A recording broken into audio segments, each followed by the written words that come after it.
They found a turd in my coffee mug. Yeah, that's how my Monday started, not just any mug. My mug, the world's okayest employee mug that I've been sipping bitter, microwaved sludge from since the first week I got hired at PineMark Logistics. And I wish I could say that was the worst part of my day. But no, that was just the overture to a full-blown symphony of humiliation and psychological warfare. Let me back up before you assume I'm crazy, or that I work at a zoo. I'm Andy, 32. I do inventory logistics at a mid-sized distribution warehouse in Ohio that smells perpetually like damp cardboard and regret. And lately going to work has felt like walking into a prank show where I'm the only one who didn't sign the waiver. I used to think the weird stares, the passive-aggressive sticky notes, and the occasional accidental forklift brush-by were just part of working in a rough around-the-edges crew. I mean, who hasn't had a coworker pretend not to see them while loudly gossiping just 5 feet away? But this?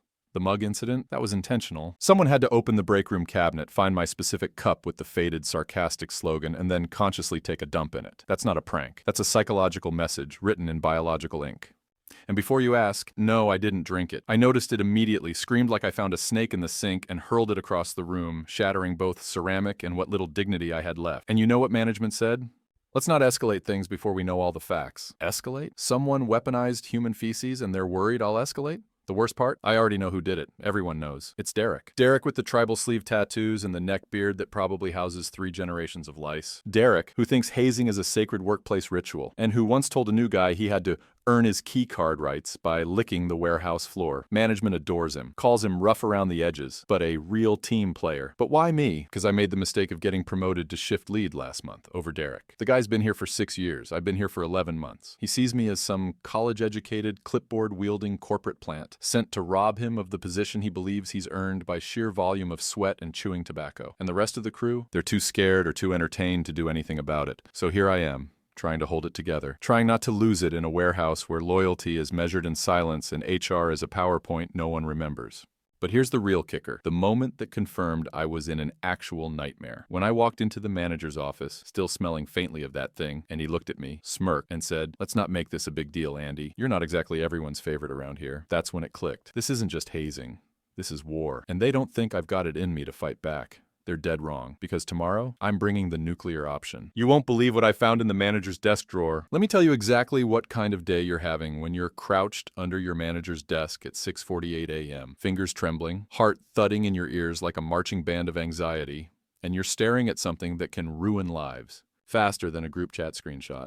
But first, rewind a few hours. I barely slept. My brain kept replaying Derek's smug face and that mug incident like it was the season finale of a twisted office sitcom. I was flopping around in bed like a rotisserie chicken, flipping between revenge fantasies and very real dread. The kind of dread that sinks into your gut and reminds you that you don't have savings, you lease your car, and your rent just went up. Quitting wasn't an option, but exposing someone? That had potential. So I came in early, earlier than early, before even the cleaning crew did their half-hearted mop dance across the linoleum. I had this weird instinct, a gut feeling I couldn't shake. My manager, Ron, had said one thing too many during our let's not escalate meeting. The way he smiled, almost proud, like I was part of a hazing story he'd one day retell over beers.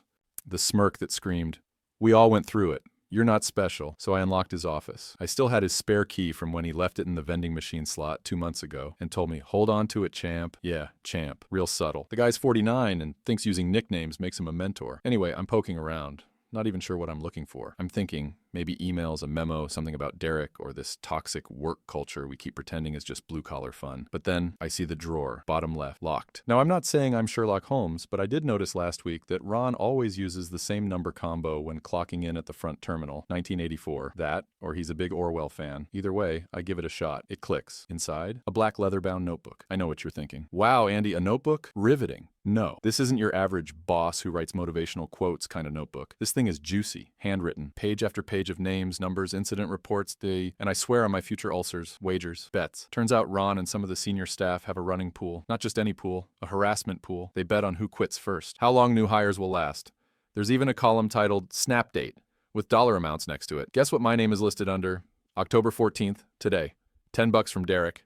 20 from Ron, 50 from someone named KL, who I'm 99% sure is Karen from HR, which honestly feels like betrayal on a Shakespearean level. Oh, and the mug thing, there's a note. October 13th, D's idea. Too far? Nah. Hilarious. Watch Andy flip. Might be the snap. They're betting on my mental breakdown. Like it's a sport. Like my career, my stability, my goddamn sanity is just some sick office bingo card. I nearly puked right there under that cheap laminated desk, but then I took a photo of the page. No, I took 12 photos, multiple angles, flash on, flash off, I don't care. That notebook is the holy grail of HR violations, and now it lives on my phone and 2 cloud backups. I left the office before anyone arrived, heart still pounding. Brain spinning a mile a minute. I didn't even clock in. Just sat in my car, breathing through a paper bag and planning, plotting. I'm not going to HR. Not yet. That would be way too easy. I'm going to let them think I snapped, that I finally cracked under the pressure, that I'm too weak, too pathetic, too soft for this place. Let them get comfortable, because tomorrow I'm turning this warehouse into a reality show. And episode 1 is titled, Guess Who's Getting Fired First? Ron pissed himself in the break room. I swear to you, I didn't plan it to go down like that. Not exactly. But I also didn't not plan it. Let's just say some dominoes were nudged. And when they started falling, I didn't lift a damn finger to stop them. Let me rewind to 3 hours earlier, when I pulled into the warehouse parking lot 10 minutes before start of shift. Sat there in my car watching the employees filter in like zombies, tired, overworked, underpaid, and somehow still loyal to the toxic circus this place has become. Derek strutted through the employee entrance like he owned the building, laughing with one of his little henchmen.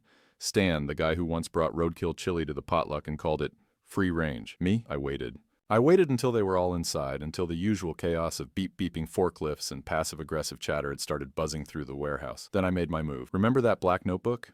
The one with the harassment pool, the bets, the creepy snap date column? Yeah, I didn't just sit on that. I printed copies, highlighted key sections, added timestamps and names in bold, formatted that baby like a crime scene dossier. I even included my own little statement at the end, written in Comic Sans because I'm petty like that. And then, here's where it got spicy. I slid one into every employee locker, all of them, even the ones who probably couldn't read beyond forklift manuals. I watched from the security cam monitor in the break room as they found them, one by one.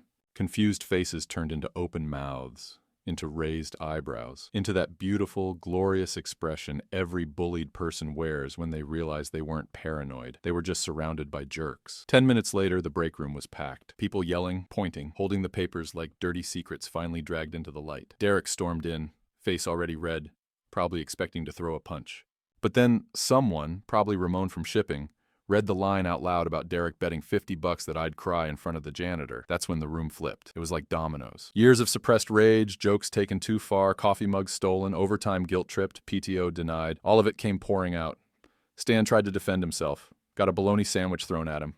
People weren't just mad at management. They were mad at each other. Betrayal hits hard when you realize your coworkers had a side bet on when you'd quit crying. And then came Ron. The man walked in sipping his protein shake like he was entering a TED Talk. He hadn't seen the paper yet. He hadn't heard the chaos. He opened his mouth to say something managery like, "Let's all take a deep breath." That's when a copy of the notebook slapped against his chest and fell to the floor. He bent to pick it up. He read it. And I swear, I saw something in his eyes break. His knees buckled. Not metaphorically, literally. Like a baby deer discovering gravity. A wet sound followed, and I can't confirm if it was the shake hitting the floor or something more personal. But a damp spot started spreading across his khakis like a blooming tulip of shame. No one laughed. That's the worst part. If someone had laughed, maybe he could have salvaged his dignity. But the silence, that dead silence, it was louder than a riot. He stumbled out, muttering something about lawyers and fabricated documents, which was hilarious, because I still had the original notebook in a fireproof box at home. I recorded everything. Even the part where Karen from HR tried to say she had no idea this was happening, while conveniently forgetting I had an email from her saying, "Let's see if Andy makes it to November, Lowell." By the end of the shift, management had called an emergency town hall. Half the crew walked out before it even started. The rest just stared, arms crossed, while Ron stood at the front with a clipboard that looked more like a death certificate. HR promised an investigation. Derek was suspended pending review. Karen stopped showing up. And me? I clocked out at 4:59 with a smile so smug it could have been trademarked. But I'm not done, because someone slid a note into my locker today. No name, no handwriting I recognize. Just one sentence. "You think this is over? It isn't. And now? Now it's personal." I didn't expect sympathy. Not from this crowd. Not from the same people who once bet on whether I'd cry after Derek accidentally sprayed me with the power washer in January. But you know what's weird? After Ron's little public meltdown, people actually started talking to me like a human being. It's unsettling. First, it was Linda from Accounts Payable, who's been here since dinosaurs roamed and still prints her emails, just in case. She brought me a muffin, blueberry, and said she never liked that smug little betting circle anyway, and gave me a wink that somehow made it feel like we were now in a secret alliance. I didn't even know she knew my name. Then Ramon started inviting me to lunch. Ramon, who once told me, dead serious, that my clipboard made me look like a hall monitor narc. Now he's offering me half his sandwich and asking what I think they'll do about Derek. I don't know, man. This place is still a trash fire, but now the trash is aware it's on fire. That's progress, right? Derek's still suspended pending review, which is HR speak for, "We're hoping something else blows up so we can forget this ever happened." No one's seen him, but rumors are flying. One person said he's lawyering up. Another claims he tried to apply to a different warehouse and got rejected because word spread. I don't know what's true, but I do know this. My mug has been replaced. Not by management. Oh no, by someone anonymous. This morning, I walked into the break room and found a brand new mug waiting for me. Matte black, heavy, clearly not from the dollar store. Written in gold lettering, unbreakable. No note, just the mug, sitting there like a trophy. I don't know who left it. Could have been Linda, could have been Ramon, could have been the janitor, honestly. But holding it felt weirdly good. Like for once, someone saw what I'd been dragging myself through and decided it was worth acknowledging. Not with a speech or an apology, but with something practical, something I could put coffee in. Still, things haven't exactly become rainbows and trust falls. Ron's back, technically, but he doesn't look at me. He walks like someone who knows he's on borrowed time, flinching every time someone mentions compliance training or legal department. Karen from HR has taken a mysterious leave of absence, which is either a coincidence or a convenient vanishing. Act before her name ends up on another notebook. And the tension? It's still there, like a bad smell no one can locate. People are polite now. Too polite. You can feel it in the air. Forced smiles, conversations that stop when you enter the room, high fives that don't quite make it all the way. No one's sure which side they're supposed to be on. And to be honest, neither am I. Am I the hero, the snitch, the guy who finally pushed back, or the one who broke the unspoken code of just keep your head down and survive? Does it matter? Maybe not, because tomorrow, corporate's sending someone from ethics and culture for a full-day workshop. And rumor is, they asked to meet with me first. Whatever that means, it's not nothing. Something's shifting. And for once, I'm not the one scrambling to keep up. You ever watch someone's face fall in slow motion? Like you can physically see the gears grinding in their head as their entire worldview collapses? That was Ron, yesterday morning, sitting across from the ethics and culture rep while I calmly handed over a labeled flash drive like I was passing her a coffee creamer. Her name was Olivia, pinstriped suit, clipboard, lips so tight it looked like she hadn't smiled since dial-up internet died. She didn't say much at first, just sat through my little presentation like she was grading me, and I didn't hold back. I showed her the notebook photos, the emails, even played the voice memo I'd captured of Derek calling new hires deadweight rookies and bragging about how HR doesn't touch legacy guys. Olivia didn't blink. But Ron? He looked like he was trying to astral project out of the room. At one point, when I got to the snap date section of the notebook, where he bet on my breakdown, his hands started twitching. Not dramatically, just a slight rhythmic tap against his knee like his body was begging for a panic button that didn't exist. Olivia noticed, of course.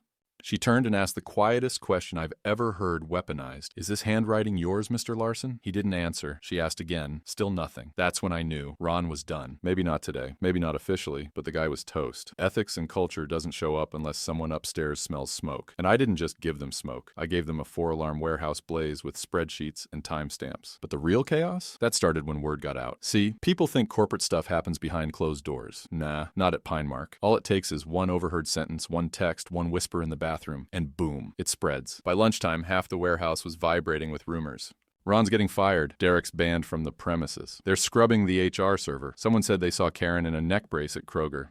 No idea if that's true, but it fits the chaos. Then, Ramon found me by the vending machines. He looked pale. "Dude," he whispered, eyes darting, "you might want to check your locker." I didn't like that. I really didn't like that. I jogged over, heart already speeding up, cracked the lock, and froze. Inside wasn't a threat. It was worse.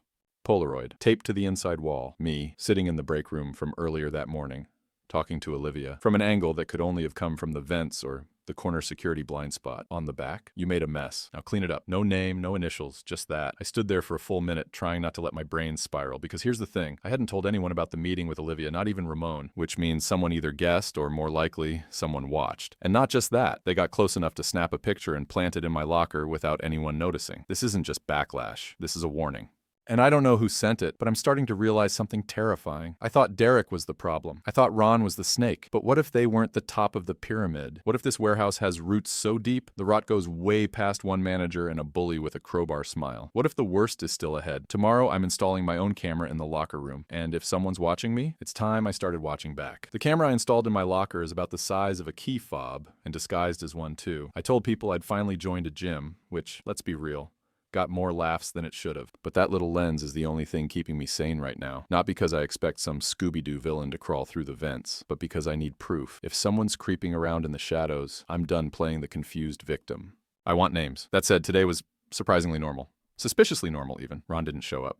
Derek's locker had a bright yellow sticker slapped across it that said, "Inactive," which in PineMark speak means don't touch this unless you want a strongly worded email. Karen's nameplate has vanished from the HR door, And I overheard someone say she was reassigned to internal projects, which sounds like a demotion with lipstick on it. Meanwhile, people have started treating me like I'm radioactive, but not in a bad way. More like, hey, that guy blew up the minefield and walked away with all his limbs. Don't poke him. I get nods now. The occasional, hey man, good job. One guy from shipping gave me a fist bump so unexpectedly I nearly dropped my clipboard. I don't think I've said more than 3 words to him since I started working here. The best part, no one touched my mug.